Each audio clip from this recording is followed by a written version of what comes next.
Hi, this is Jabardast Vinod. మీరు ఎంతగా ఆదరించే వినోద్ని please like do share and subscribe for MR news channel. నిరంతర వార్తా శ్రవణ యూట్యూబ్ ఛానల్ మన ఎంఆర్ న్యూస్ ఛానల్.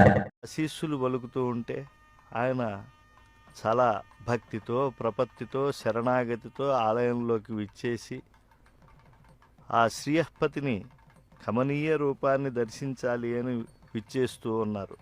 యాని కానిచ పాపాని కోటి జన్మకృతాని చ తాని సర్వాణి నశ్యంతి వెంకటేశ్వర దర్శనాత్.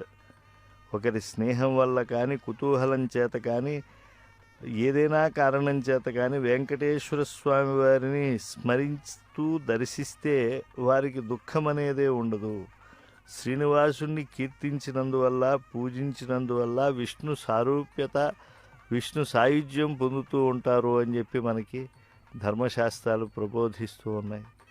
అఖిలాండకోటి బ్రహ్మాండ నాయకుడు ఆది మధ్యాంతరహితుడైనటువంటి వెంకటేశ్వర స్వామి వారి యొక్క దర్శనం అది సహస్ర బ్రహ్మలోకములలో చేసిన పుణ్యములతో సమానము అని కూడా మనకు స్కాంద పురాణం చెప్తూ ఉన్నది.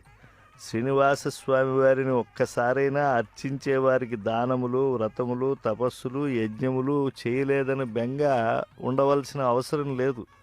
అవి కూడా పుణ్యకరమైనటువంటివే.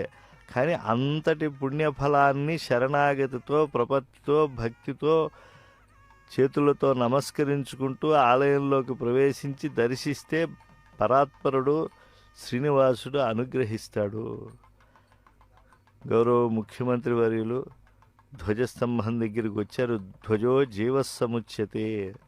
ఆ ముందుండేటువంటి ఆ బలిపీఠానికి నమస్కరిస్తూ, అలాగే ఆలయంలో దేనిపైన గరుడుణ్ణి ఉంచి అన్ని ఉత్సవాలకు ప్రధానంగా బ్రహ్మోత్సవాదులకు సకల దేవతలను సిద్ధులను సాధ్యులను యతీశ్వరులను అందరినీ కూడా ఆహ్వానించడం జరుగుతుందో అటువంటి ధ్వజ స్తంభానికి వామభాగం నుంచి అంటే ఆలయంలోకి ప్రవేశించేప్పుడు ఎడమవైపు నుంచి వెళ్ళి భగవద్ దర్శనం అనంతరం ఆ ధ్వజస్తంభానికి మరో పక్క నుంచి వెడితే అప్పుడు ఆ ధ్వజానికి ప్రదక్షిణం చేసినటువంటి పుణ్యం వస్తుంది. అంటే జీవస్థానాన్ని ఆశ్రయించినటువంటి లభ్యం.